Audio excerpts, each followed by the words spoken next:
And welcome everybody to the Lakers Outsiders podcast. It's been a while. It's been a while since the night before the draft that we've been on, but here we are again, the night before something else that's pretty big for the Lakers.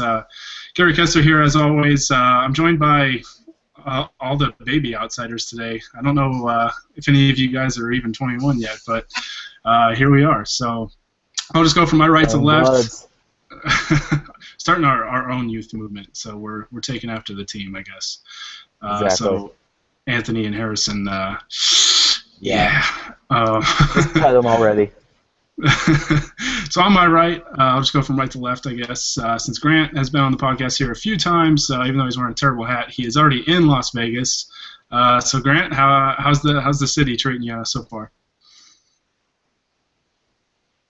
And his sound is off. Grant, we can't hear you again. It's not treating him a little too well. No, it's hot and smelly. There we go. Hot and smelly, and I'm loving it. Okay. So that's an interesting start, but Dylan is quite a ways away from Las Vegas. Dylan, how's life over there in I almost said Hawaii, Ohio? Yeah, I wish it was Hawaii. Ohio is, there's not really much to say. Ohio's Ohio. It's like Idaho, basically. It's got to be pretty exciting, though. I mean, the city's probably or the state's in a better mood, I bet, since LeBron, got a title for him and whatnot. It's immensely worse because now they're like way more cocky than they were before. Get that one title and you get all that sense of entitlement. I will never ever not be able to listen about this show. Yeah, plus you guys still got the Browns in your state. And last but maybe least, I don't know yet, is Austin Green, who's making his debut tonight. Austin, what's going on, man? Nothing much. I just crying Jordan me already. Get it over with. No, it's good to be here, guys. I want to do this for a while. Yeah, it's nice when we get new faces on the podcast, especially when we get rid of some of the old faces, like Ryan. I mean, no, not Ryan. No, it's good that we get some new guys on and get some different perspectives and more hot takes. It's all about the hot takes. So, so we're not going to talk much about the NBA draft since we did the show the night before the draft and we kind of all knew which way the Lakers were going to go with the second pick, and we got the guy pretty much everybody wanted with Brandon Ingram, and we also drafted Ivica Zubac. At least I think that's how you pronounce his last name. I've heard like 12 different pronunciations of it, but he's already become a fan favorite. He's already gotten fans that come up to him at In-N-Out taking pictures with him. So I can relate. Hey, you want to get the official Lakers account to retweet you? Run into a rookie at In-N-Out. Every time. If I run into one of the rookies on the strip tomorrow, I'm just gonna take a picture and do it and send it to the Lakers official account. See if I can. It'll be like Larry Nance all over. That's true. I ran into Larry Nance in Portland at the Adidas employee store, so that was pretty sweet. But nice guy too. Whoa! How did a potato take the selfie? Also ran into Nick Young there, and he did not take a picture with me and my cousin though. So instead of a phone, he had a firework in his hand. Well, basically, like with him tweeting, a phone is a firework for real. Pretty much. Gotta get those tweet and deletes off, right? All right. So free agency is about a week old now. And the Lakers have made some interesting moves, some moves that we really didn't see coming, I guess. So I guess we're going to talk about them because they're pretty polarizing moves, I guess just the way they kind of spent their money this summer since they had so much to spend. And Austin, since you're new, we'll talk about the Timofey Mozgov deal, and I'll send it to you first. I mean, what was your initial reaction to it? I mean, just kind of your thoughts and your rationalization of it. My initial reaction was I had been at camp without my phone for 2 weeks, and I guess that morning the night before I returned home and charged up my phone was like when they signed Mozgov. So I got home and I'm like trying to digest all this news, and then I thought it was like, it took me a second. I thought it was like someone pranking me or something.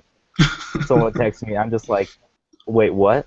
But I mean, it's just kind of like I don't know. On one hand, I mean, it would make sense if it was a shorter term deal. Like it would make more sense, I guess. But the fact that I think it's not the fact that they paid 4 years, what, $64 million. Mm-hmm. It's more like I almost feel like they had to, because that's like how that's the only way they can convince guys to sign with them nowadays. Yeah, and that was the interesting thing with that was it was so early in free agency, and we all thought Mozgov's value was going to be really low after the season that he had last year. And it was interesting. I was kind of curious to just kind of think about, because that was kind of how the market played out for free agent big men that protect the rim and play defense. Jan Mahimi got the same exact deal. Joakim Noah got a pretty massive deal from the Knicks. And I was wondering, maybe the Lakers just kind of knew how the market was going to play out, or maybe they helped set it. It's kind of one of those things that it's kind of a interesting thing to think about, as if they just knew, or maybe they helped. I think you could maybe argue for both, because on one hand, I think they just wanted to get out in front of the market and get the guy they wanted, but then also paying him so much kind of helps set deals. Like then Joakim Noah's agent could go into the Knicks and say, look at the deal Mozgov got, or who did he sign with? The Wizards. Wizards, yeah, that's right. Go in and do the same thing. Yeah, I think you could definitely make more of a case for the latter, in that they had so much money that they felt like they needed to throw a substantial amount at him in order to get the guy that they wanted, and just make a case and just throw the insane amount of money that they did. I mean, I think Noah was already getting that deal regardless. Yeah. But it definitely helps to have another team making that kind of decision, so we don't take all the flack. Yeah. The market's just been. I mean, it was kind of like the NBA draft. Like, it seemed like it was a bit drunk. Like, you had Evan Turner signing massive contract. Signing a massive contract, and then you had, like Festus Ezeli today signing for $8 million a year. Both with the Blazers. Yeah, with a team option after the first year. It was just crazy. Team, and those two guys signed with the same team too, which is really crazy. Yeah. I mean, it's just bizarre. I mean, that's kind of, I guess, kind of how we expected it to go, with the cap spiking the way it did. But yeah, I don't know, Dylan. Initially, I think you were kind of opposed to the signing, but I think you've come around on it, haven't you? Yeah, I mean, my initial reaction was like, what in the world are we doing? Truthfully, I just think it's kind of a shock thing. Like, he was the first guy we called at like 12:01 the day free agency started. That was kind of like my big issue with it. Like, this is the guy that we're going to go after. Like, yeah. Especially with the year that he had last year. I mean, I get he was injured, and he was in a weird spot in Cleveland. Like, he had bigs that were like obviously better than him that he had to outplay for minutes. But my big issue was like that he was the first guy that we called. But now, like, looking back at it, he does provide like what we need in a center. Like, he fits really well with the team. Maybe not with the timeline that we're on, but like he does what we need him to do.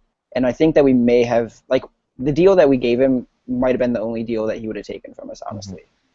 I feel like one of the constants, too, that you've seen with all the guys we've signed has been locker room guy, great leader, veteran leader. Like, guys not like Nick Young or even like a Lou Williams, the guys who are like been known for like great locker room presence and have a good reputation. I mean, you've got a guy where he played for Shaw in Denver. So Shaw knows him, and Walton at least knows Walton at least knows what he played like. I mean, he saw Mozgov up close when he did pretty well in the finals last year. Yeah, he got kind of both sides of him, like Jekyll and Hyde. I think that had honestly a lot to do with it, because so do I. Yeah, I think that Mozgov was really, really impressive in the finals when he was healthy. But last year, obviously, it was a different story. Tristan Thompson played way better, but I think that Walton was really impressed with him the year before. Yeah. So. Well, it was funny because a lot of people were saying after Game 2, because Golden State was just on cruise control. I mean, it didn't happen, but a lot of people were saying, like, the Cavs need to go to Mozgov, because you look at how Oklahoma City played them, where they threw Steven Adams and Ibaka and Cantor. They threw all these big bodies at him, and Right. and it seemed to work. And everybody, thought that Mozgov should get in there. Of course, LeBron just went God mode and kind of solved that. But Yeah. Well, they kind of did their own version of that by playing LeBron at the 4. You could argue.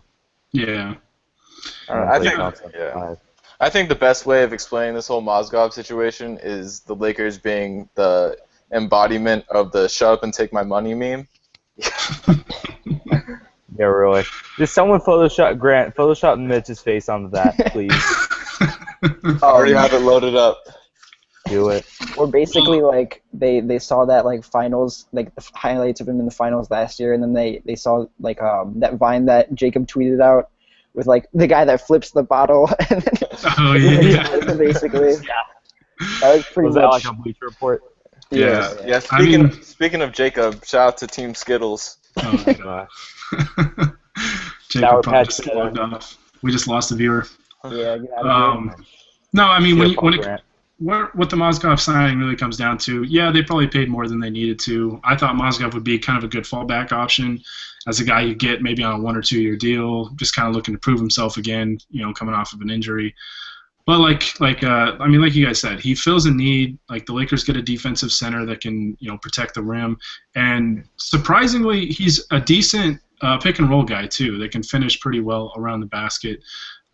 He's not great offensively, but I think just with the pick and roll usage and all that, I think he's going to be adequate enough to make an impact as long as he can stay healthy, and that's going to be obviously the big thing for him coming off of the year that he had last year. So. The night that we signed him, I'm from Ohio, so, like, I texted one of my Cavs friends and it was like, "Yo, talk me down from this ledge," and like, explain to me what Timo does good, and he said he's really good at finishing on the pick and roll. So that'll fit well with Russell and Clarkson and even Randall, I think, honestly. Mm-hmm. And but he kind of has stone hands at sometimes, so that may not be the greatest thing. But he's a good defender, and he said he can surprisingly step out and hit a decent range jump shot. So in case Randall's jumper isn't there yet. Mm-hmm. Yeah, I think his value is being undersold just a little bit. We're not expecting him to be like an all-star or anything unless the entire country of Russia votes for him this year. But I think he's going to make an impact. I think he's going to make a pretty good impact for the Lakers. It was going to be hard for them to not upgrade at the position with, Hibbert being Roy Hibbert. Just give me anybody. Yeah, I know he didn't have a great year last year, but I think Mozgov he'll bounce back to some extent. I don't know how much, but I kind of have faith in Luke Walton and Brian Shaw, two guys that are pretty familiar with him. Shaw especially, I think they'll find a way to figure it out. So one thing I mentioned this when I wrote that article about Mozgov is that the Lakers brand has always been like showy, flashy offense, like from Showtime to Kobe or whatever, just all through the years. And here's Mozgov, a guy who has like the most unimpressive offense ever. Like, his dunks are so boring. Even his dunks are like the most boring thing ever. I don't know. I'm pretty sure he killed Kelly Olynyk last year in the playoffs. Oh yeah, like, literally murdered him. I haven't heard from him since. There was something. Shea Serrano, the ex-Grantland writer, who's one of my all-time favorite writers, he has that basketball newsletter that he does now, and he wrote about how a Mozgov dunk should be only be worth half a point because he could have been this awesome Russian dude, and say he's just this dude just dunks it like the only color he's ever seen is gray. Russia, so.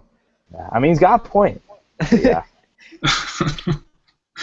Yeah, it'll be interesting. I think he could make a positive impact for the Lakers, but this could also be one that really comes back to bite him. So, we'll just have to see. But another signing that I think most people liked a lot more and kind of understood a little bit more to pay was Luol Deng, coming over from the Miami Heat. And Grant, I'll send this one to you since you've been kind of quiet, which is nice. But come on, don't ruin it now.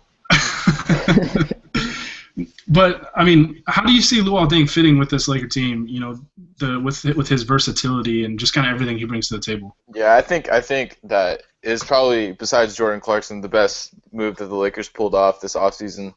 Right away, you see him as kind of a Swiss Army knife. You could put him, you know, at the 3, at the 4, and even I guess the 2 in some situations. But he comes in, he does a lot of things well. He can defend, you know, he can shoot, he can pass. And, you know, he's probably the anti-Nick Young that we can put in the locker room.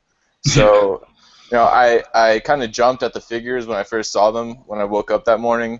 But then I calmed down and you know, that's the going rate for a guy like that. And I'm glad that we gave him the money instead of another team. I think that he can just be, you know, really, really useful and can kind of set the guys on the right career path. You know, he's a guy that, you know, is a humanitarian. And, you know, he's probably got one of the best reps in the league. So, you know, he's just what the Lakers' young guys need. And, you know, even though they're on different points in their career, I feel like the move is beneficial for both parties. Yeah, that's what's so weird is that, you know, like him and Mozgov are both on such different timelines from what the Lakers are on right now. Right. But you know, they made it a point of emphasis that they were going to go out and get veteran players that can help, because Luke Walton mentioned it specifically, I think, before he was even introduced officially as the Lakers coach, that, you know, they had to get veterans that kind of serve as coaches on the floor and help mentor your young players while also helping you, you know, win games and stuff like that. So I think Deng is like the epitome of that. You know, he's he's a guy that can still be effective even though he's got a ton of mileage on his body. Right. And I mean, when you're looking at when you get a guy that helps mentor, you know, your 18-year-old rookie Brandon Ingram, Deng is a perfect. Right, you know, you can't, and you're also a Duke guy, so that's, you know, common ground for them. But I liken Deng to more of a coach on the floor, like kind of like they thought MWP was going to be, but an MWP that can actually play in today's league. No disrespect to Metta World Peace. I had his jersey at one point. I'm a big fan. But, yeah. Yeah, and Deng poses kind of an interesting, I don't want to say problem for the Lakers, but, and some people have asked us about this, but, and Dylan, I'll throw this one to you first. Do you think his presence means that either Brandon Ingram or Julius Randle come off the bench? Ideally, neither, but I think that Ingram will come off the bench to begin with. Which he had a quote, I think it was after either the first or the second day of practice, saying that he was comfortable coming off the bench if that's what the coach needed him to do. And he seems like a really coachable guy, so I think that he might be the guy to come off the bench and keep Luol Deng at the 3, even though he was a little bit better he was actually a lot better at the 4 last year. I just think that Randle, with a year under his belt, will be the starter going into it at least. I'm not entirely sure how that'll play out, but I think Deng honestly was like the perfect guy to get for Ingram.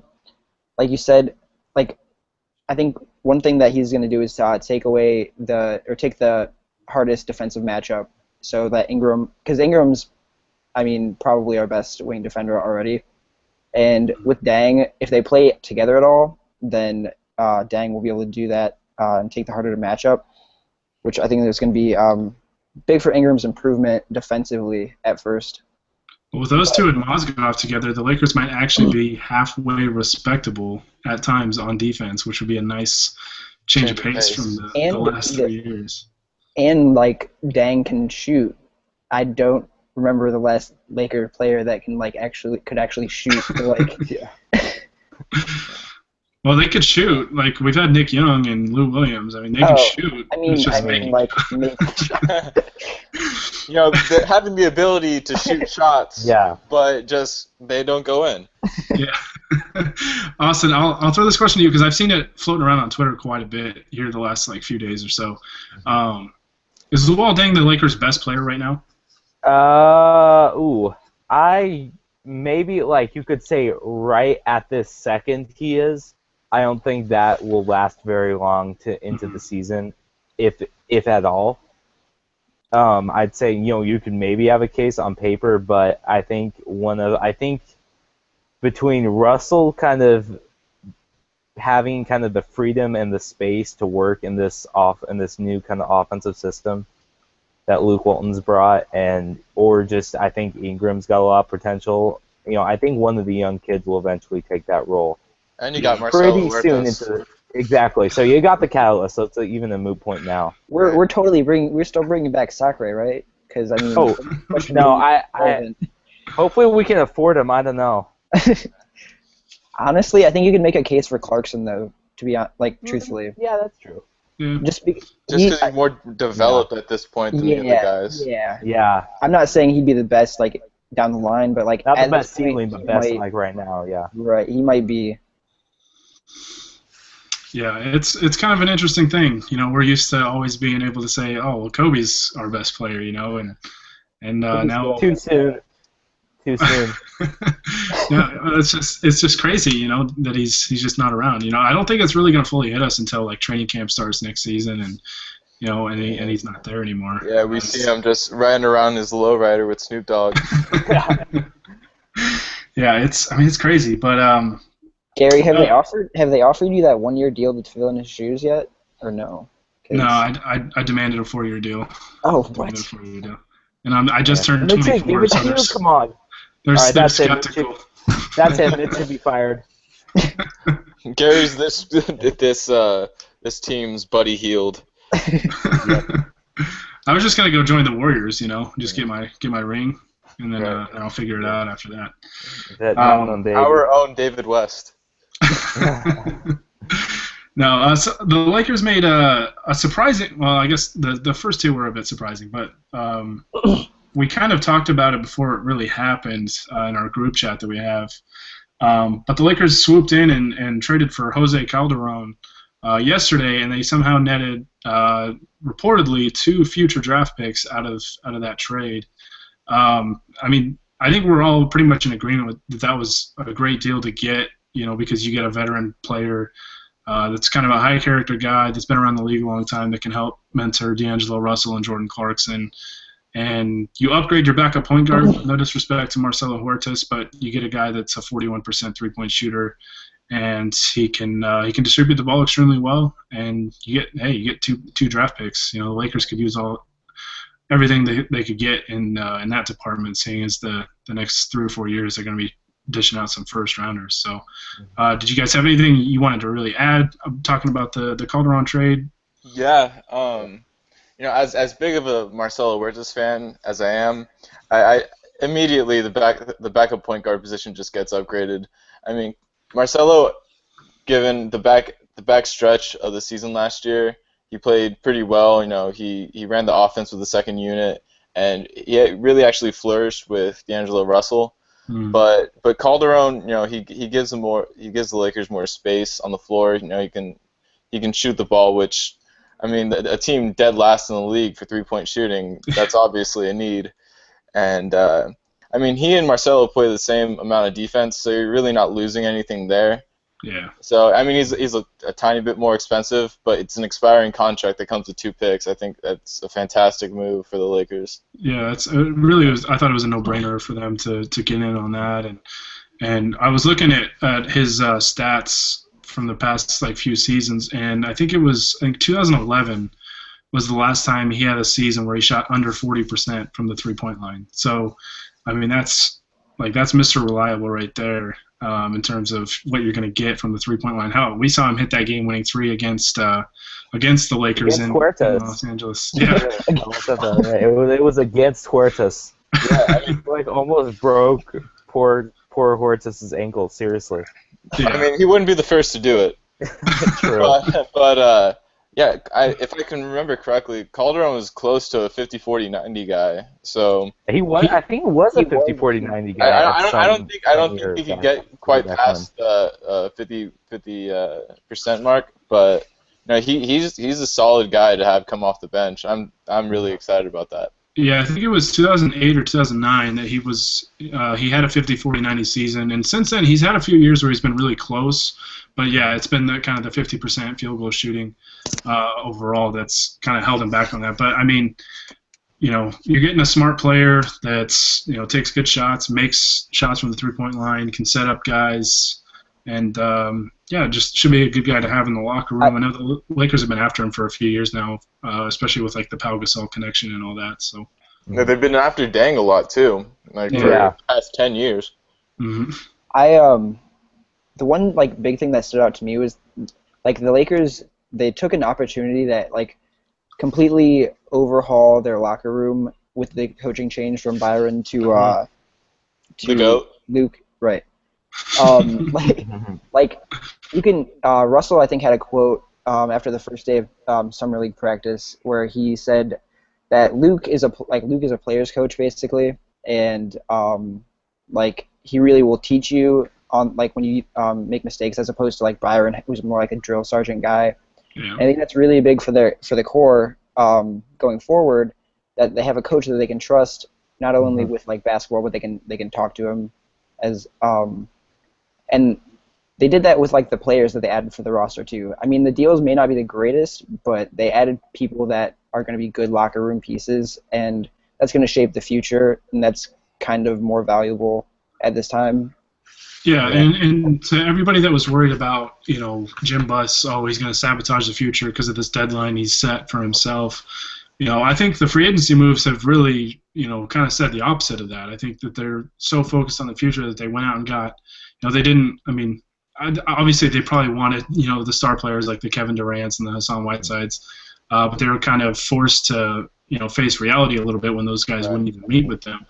And, I think they just set their sights on high character guys, veteran players that can help mentor their young players and kind of help get this rebuild going, or stay on track, I should say.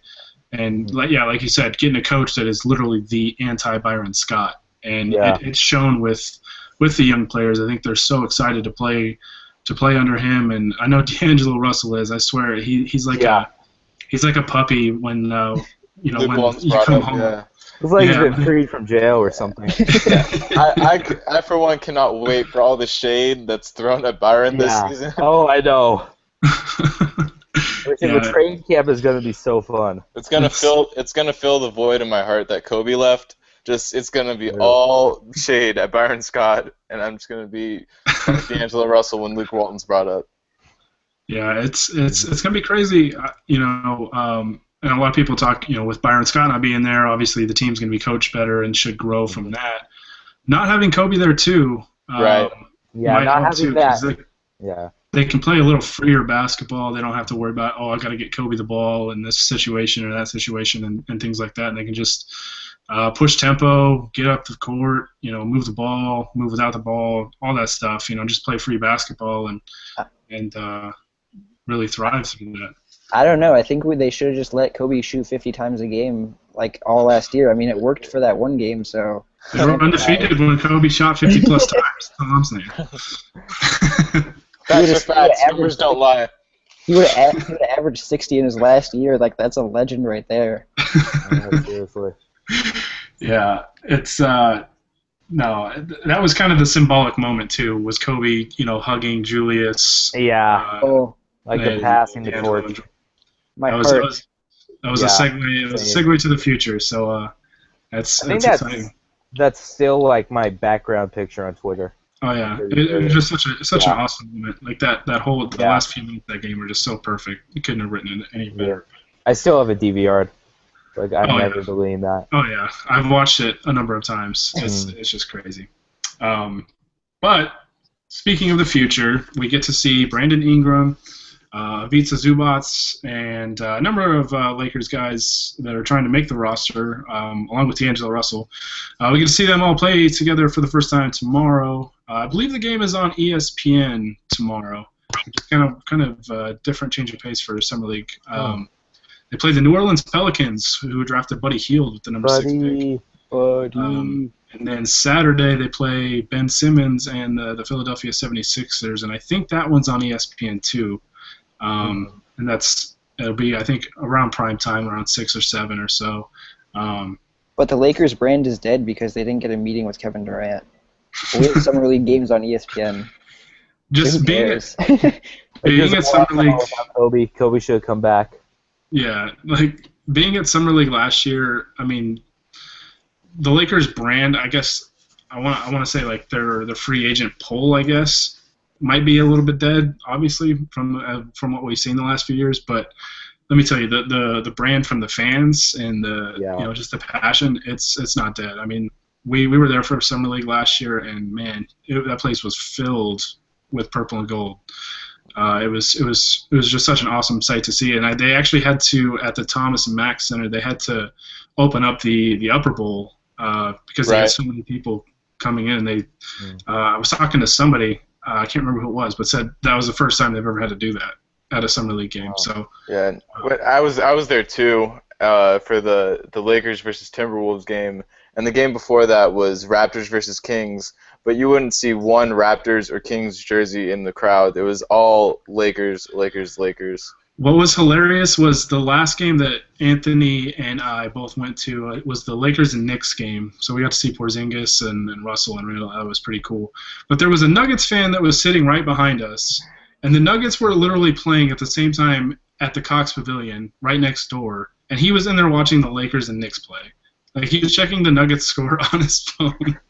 Like, he wanted to see, he didn't want to see Emmanuel Mudiay. He wanted to see Russell and Porzingis. And he really loved yelling at Julius Randle for whatever reason. But just like all of Twitter.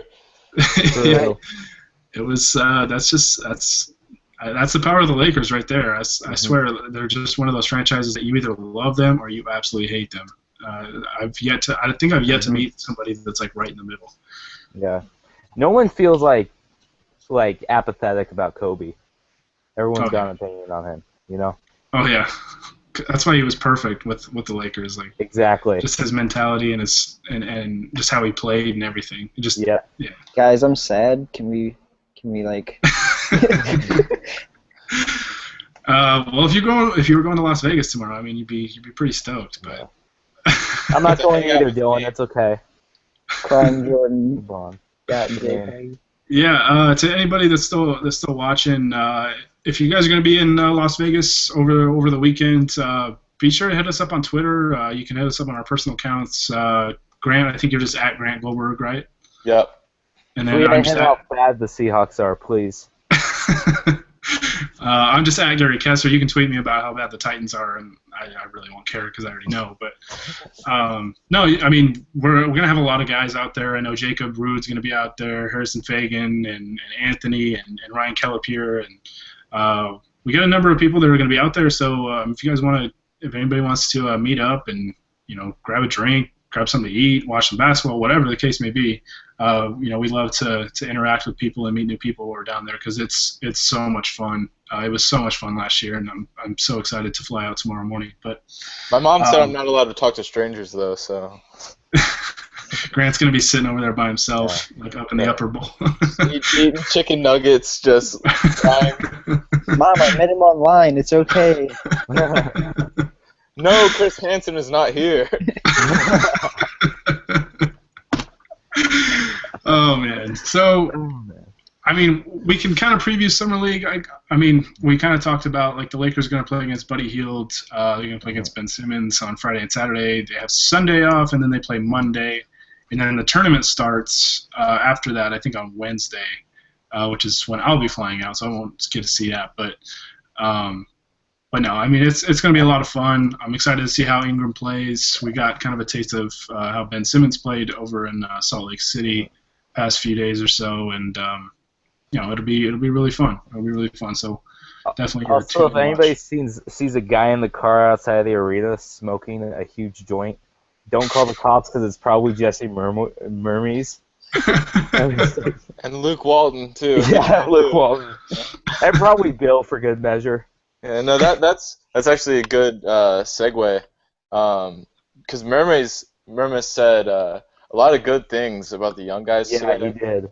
And it made me excited because he mentioned how D'Angelo Russell kind of took leadership of the team and pushed the competitiveness, And that's something that you didn't really hear from Byron Scott, whether it be D'Angelo not doing that because you got Kobe there, but it's good to see D'Angelo taking the reins, and he said a lot of good things about Brandon Ingram. Like he doesn't play like a college player. You wouldn't know that he's just coming out of college, and he spoke about just playing intelligently, and it just gives you hope for the future, which we haven't had much of over the past couple of years. But Memory's as cute as his voice is. He's a really intelligent guy, and he really connects with the players. Even on a physical level, he does all the sprints with them. He was telling Lakers.com, and they're in good hands for this summer league go. I mean, last year they had the Mad Dog coaching them, so it's a little bit of an upgrade. Yeah. Can you imagine Madsen or Scott doing sprints with players? Just pushing them to the side so they just tackling them and elbowing them in the face. just so Kobe would win. Trips Russell. Yeah, I was gonna say Byron would be tackling people. Yeah, really. So that Kobe won. Right. Have any of you guys seen Division III, football's finest? No. Oh my goodness. It's a movie with Andy Dick, and he's a Division III football coach, and he's doing sprints with the football team, and he's riding a bike on the turf with one of the yard markers and throwing them at the players as like a javelin, and that was the exact image that popped into my head, but with Byron Scott. Just throwing basketballs at him, yelling at the equipment manager to get some more. If you can dodge a ball, you can man up or something like that. Yeah. Probably. All right, so let's before we slander Byron a little too hard. Let's dive into these questions. I think we got quite a few questions, so we'll try and go through these really quick, just rapid fire. The first question is actually not even Lakers related, which I love these questions, and we'll just kind of go in this order. I'll throw it to Austin first. I'll just go from my left to right. So I'll go to Austin, Dylan, and then Grant. Breaking Bad or Better Call Saul? Oh gosh. Confession: I haven't seen all of Breaking Bad, so okay. I'm unqualified to answer this. Austin's fired. So Dylan? Game of Thrones. No. You're fired too. Breaking Bad probably. I haven't seen much of Better Call Saul, but Breaking Bad's a classic, so I'm gonna go with that one. Yeah, I'll go Breaking Bad. Yeah, I gotta go with Breaking Bad just because my man Aaron Paul's on it. Aaron Paul's from Boise, so. There are people. That explains why. A fellow potato. That explains why it looks like a potato.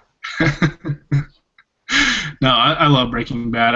It was one of those shows that I heard everybody talk about and decided one day I was just like, screw it, I'll just start watching it from the beginning. It was just hooked after 2 or 3 episodes. So great show. But Better Call Saul is really good too. So Ty asked us stats predictions for Brandon Ingram and D'Lo tomorrow. They're each going to score 81 points. So we'll just move on from that. I know Jalen Rose was playing in Summer League this year. We have one person. This podcast. One person that I guess I'll just handle the first question. Just asked what the cap situation is now.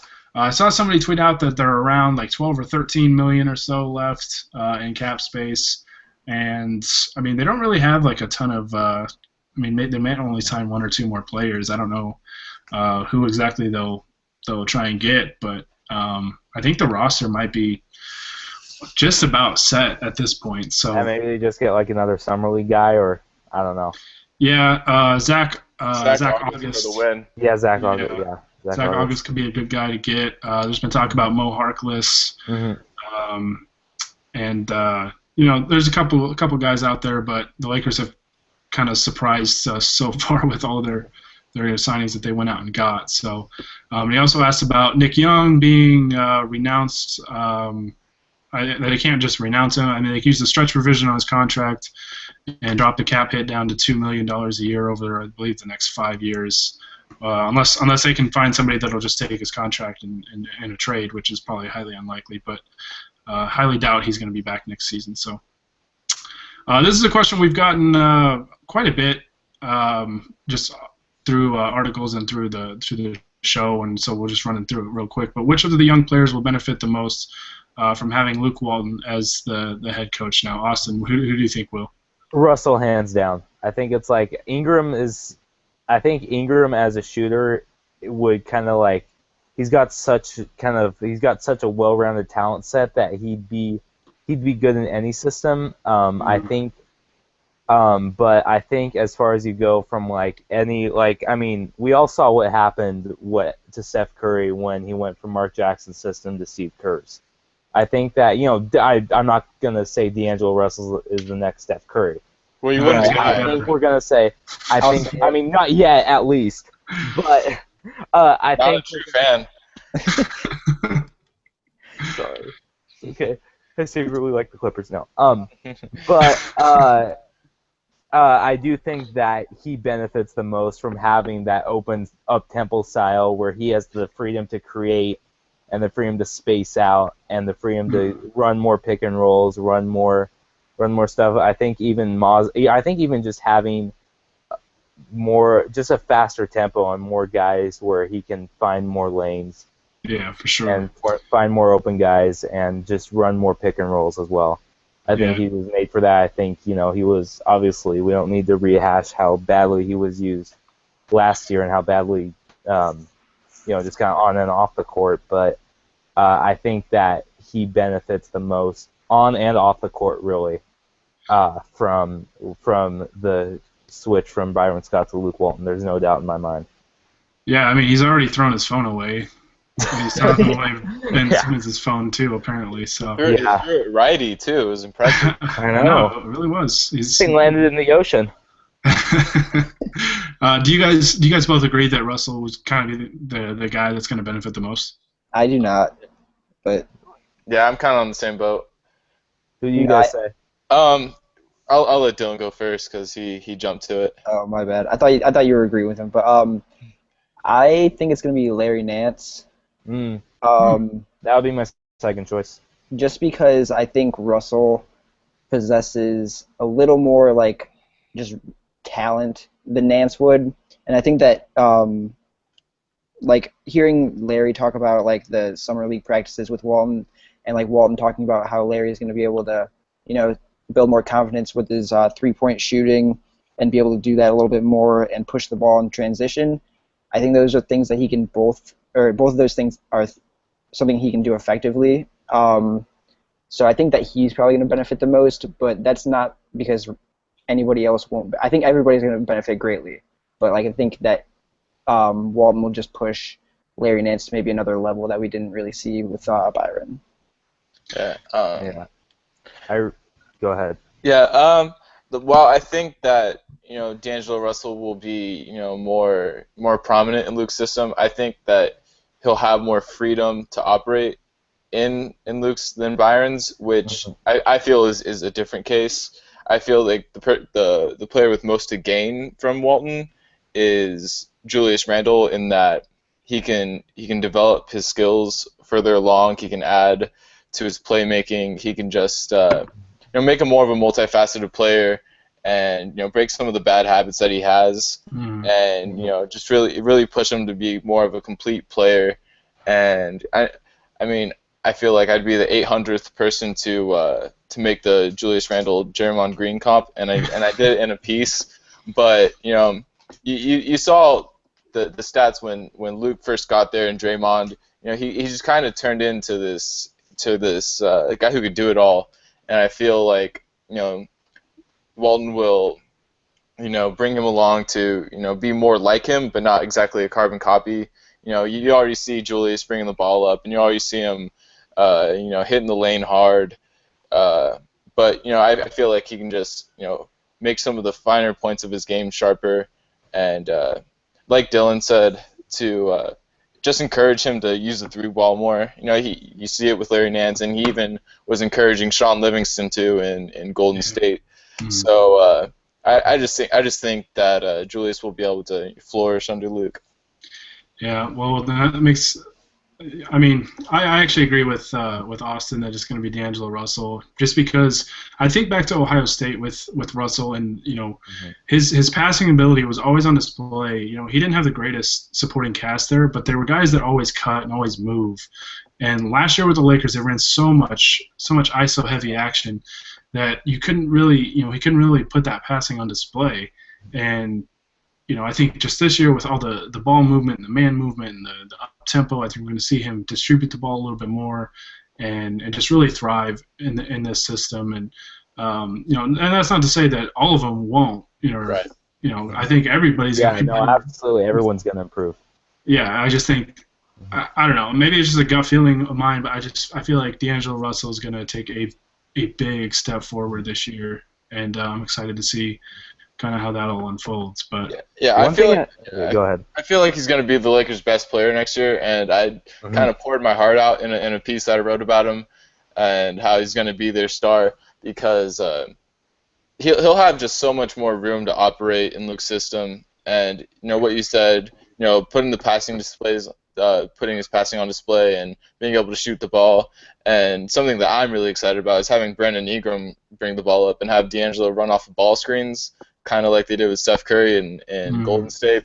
So I feel like he's definitely going to be their best player, but like I said, I feel like the one with the most to gain is Randall. Yeah. I just wanted to add to what Grant said. Like, another thing, I think that Russell truly is going to have a huge chip on his shoulder going into this year. Like, he had probably one of the most tumultuous rookie seasons in recent memory, honestly. And he's gonna have a lot of people that are doubting him for really, I'm not sure what reason besides the Nick Young thing. And he seems like that kind of guy that wants to prove all the doubters wrong. And because you saw it with the game against Sacramento, he's saying the world hasn't seen anything yet. The ice in the veins thing. He seems like that kind of guy that just likes to shut people up, and I think that he might go out and just do that this year. Yeah, I'm excited to see kind of how he responds, because I think his response to all the crap that he went through last year has been completely positive, and he's grown from it, he's learned from it, and I just think he's handled it as well as a 19, 20-year-old could have. He couldn't handle it any better. Yeah. Yeah, so how mature he was. I mean, even when forget something, but TMZ ran up to him and was asking him about something Nick said, and he just answered it something I'm good with him. I don't know if he is. Just something like that. I'd expect a much older guy to say, and just kind of very, very monotone. Didn't get heated at all. Yeah, for sure. I mean, that was just one of many examples where he handled it amazing. Yeah, definitely. The text to Woj too, and So after that, just all that stuff. Yeah, it's definitely encouraging. You kind of think that this is a guy that the Lakers can probably depend on moving forward, knowing that he's learned from his mistake and he's just doing the right thing. So. So we'll go on to the next question here. Let's see. So key things to look for in Las Vegas Summer League. We kind of talked about it. We kind of talked about some of the matchups and stuff like that. Just watch for everything. I mean, it's just a fun experience, and it's gonna be a lot. It's gonna be a blast to watch. But just a word of advice: don't put too much stock into what you see in Summer League. Just try to enjoy it for what it is. Just appreciate that basketball's on, and definitely save your expectations for the regular season. Oh, yeah. Well, if Ingram misses his first shot, do not label him as a damn bust. Come on now. But if he makes his first shot, he's better than Kobe. Oh, yeah. That's a no-brainer. Averaging 82 points a game. Exactly. We'll answer this one real quick. Someone asks, with the small forward wing still being an area of need for the Lakers, they maybe could use another one. Would you take a chance on a veteran like Lance Stevenson? Who are you? Just anyone? Grant, go ahead. I'd say that Luol Deng and Timofey Mozgov are on different, in different timelines of the career, and I'd put Lance Stevenson on a completely different one. I think that he needs to go to a place where it doesn't have, young guys, really, really prominent young guys trying to develop and sell people on their skills. I think he needs to go to a team that has really no guard rotation and somewhere that he can build back his stock as an all-star caliber player. I don't think Los Angeles is the best place for him to do that. I You think guys that. agree with that? I think that kind of you look at the pattern of guys that the Lakers have signed this year in terms of guys who kind of really fit Luke's style and are really good locker room guys. I feel like Lance just goes completely against that, so I really don't see any reason to sign him. Yeah. Especially the locker room thing. I don't see any reason to sign him. I don't see any pressing need. I think Dang and Ingram will be just fine small forward. It's a bit of a roll of the dice, and you've kind of built a pretty strong foundation in terms of your veteran leadership, and probably something that's probably good to maybe not risk. Even though I don't mind Lance Stevenson as a player. I think he's a talented guy that can contribute in a number of ways, but probably best to just maybe not take that risk. But okay, we'll answer this question real quick. Realistic projections for next year record-wise. So I guess, Austin, I'll start this one with you. What would be, just real quick, your over-under for number of wins next season? 25. Okay. Dylan? That's tough. I'll go with 33. That might be high. I'll go with like 30. I'll go with 30. I think that they can win 13 more games than they did, just on roster improvements and like the system. Yeah. Grant, what number do you got? 82. I'll go with All the right. over. I'm not taking Grant's gambling advice in Las Vegas, that's for sure. Put it all in black. I had it on at red, buddy. I've kept it pretty much at 29.5 as kind of the over/under. I think if they get to 30 wins, that's a tremendous improvement to get to 30 and 52 after winning 17 games last year. So I think that would be. Yeah, 30 wins is where I'd put it at, realistically. That would be, yeah. I'm serious about 82. Well, I mean, we know in our hearts that that's what's going to be happening, but we got to give at least a little sliver of hope to other fans. I mean, Luke's team won 73 last year. He's only going up. I mean, this team is arguably better, so. Exactly. We got the younger version and the cheaper version of Kevin Durant, so. I mean, who really won the better version, right? Yeah, in the better version. So who really won the offseason? True. Oh, man. All right, so we got 2 questions left. It's from the same person. He asks, why do we have 3 point guards now? My take on it is I think the Lakers are going to look to shop Jose Calderon at the trade deadline, maybe possibly swing it for another second-round pick or something, get some kind of asset back in return, and then kind of let Huertas take over the point guard, backup point guard role again, or you can stagger it to have Clarkson run that. Do you guys have any other reasons why the Lakers might have Huertas, Calderon, and Russell at point guard? Well, you can't go into the season without the catalyst, so. Yeah, I think it was sign Huertas, then figure out where to go from there. Yeah, basically. We all know Huertas is the true.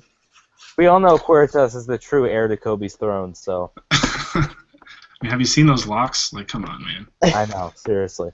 But no, I think I agree with Gary. Though I think they'll try to either move move Calderon at the deadline, or maybe even buy him out if they can't find a suitor. Just because I think that they're gonna try to get him to a team that like maybe a contender that might need somebody. And injuries happen all the time. And he's a good backup that you can have in place. So who knows really? Yeah. All right. So this last question, Dylan, I'll throw it back to you first. Opening night, who's the starting 5? Ideally, it would be D'Angelo at the 1, Ingram at the 2, Dang at the 3, Randall at the 4, and Mozgov at the 5, with Clarkson off the bench. Interesting. Austin, do you have a different starting 5? Yeah, I do. I'm just for some reason I've never gotten super sold on Ingram at the 2. I think the starting 5 is gonna probably be, and I'd rather see Ingram start right away, but I think the starting 5 is gonna be Randall at the 1, Clarkson at the 2, Dang at the 3, Randall at the 4, and Mozgov at the 5. I'd prefer to have Ingram at the 3 instead of Dang and let Dang. Randall's going to start the 1 and the 4? Did I say Randall? I meant Russell. I'm sorry. It's late. I'm sorry. He's been watching too much Ben Simmons. I got up at 7 today. Sorry. But Russell at the 1, Clarkson at the 2, Dang at the 3, Randall at the 4, Mozgov at the 5 is what I think's going to happen. I'd rather see Ingram over Dang. But yeah, Grant, do you think that's the lineup that'll be there opening night? Yeah, I can't believe I'm about to say this, but I agree with Austin. Oh man! Wow. I take everything back. I've officially hit a low point. I've hit a low point in my Lakers Outsiders career. And, Same. I need to take some time to mull over my career decisions after this. No, but it's going to be Russell, Clarkson, Dang, Randall, Mozgov. Yeah, I tend to agree, but I wouldn't be surprised to see if Ingram works his way into the starting lineup by the time the regular season opener rolls around. I mean, if he just plays really well in practice and training camp and all that stuff, and just seems like a kid that works really hard and just always wants to get better. But then again, he is going to be 18, I think, until September. So you got plenty of time to groom him along, and there's no hurry. It's not like it's a championship is depending on this decision or anything like that. So yeah, no, that'd be interesting to see though. But I like the fact that the Lakers can play around with their lineup and they can throw some different combinations out there. Flexibility. Mm-hmm. Yeah, they have a lot of good guys too for a small ball type lineup by putting Dang at the 4 and putting Nance at the 5. Oh yeah, I'm excited to see that lineup with Ingram out there at the 3. Mm-hmm. Yeah, absolutely. Yeah, that's gonna be fun. But that was the last of our questions that I saw. I apologize if I accidentally skipped over you. But Gary secretly hates you. This is kind of run a little longer than we thought it would, but I think that's going to do it for us this time. As always, you can follow us or you can subscribe to the podcast on iTunes. We're just Lakers Outsiders. You can subscribe to us on YouTube. Same thing, Lakers Outsiders. That's where all the podcasts, really originally come from. You can follow us or like us on Facebook. Again, just Lakers Outsiders. The Twitter handle is at Lakers Outsiders. And I'm considering doing a Facebook Live broadcast tomorrow in between flights, just because I'll probably be pretty bored unless I'm sitting there with the Jazz Summer League team like I was last year. You should get Pokemon Go. I might I might have to go bug Marcus Page if I'm sitting there in the airport with him. So I think the world's only Marcus Page fan. Hey, there's plenty out there. Did you see him get ripped by Kyle Anderson though? We're not going to talk about that right now. So I'm excited. I'm excited for tomorrow. Like I said, if any of you guys that are watching this are in Las Vegas over the weekend, starting tomorrow, I'm there until Wednesday. I know Harrison's going to be there pretty much all week. A lot of guys are there over the weekend. Just hit us up. Say you want to come say hi, come hang out. We can if you're of age, we can go play some blackjack or something. There's so many things to do in Vegas. It'll be a lot of fun. And if you're not, you can hang out with me. Grant's gonna be just chilling, just eating Skittles. You can go to Chuck E. Cheese with Grant. I'll see you there. I'll have tokens for you. No, but this was fun.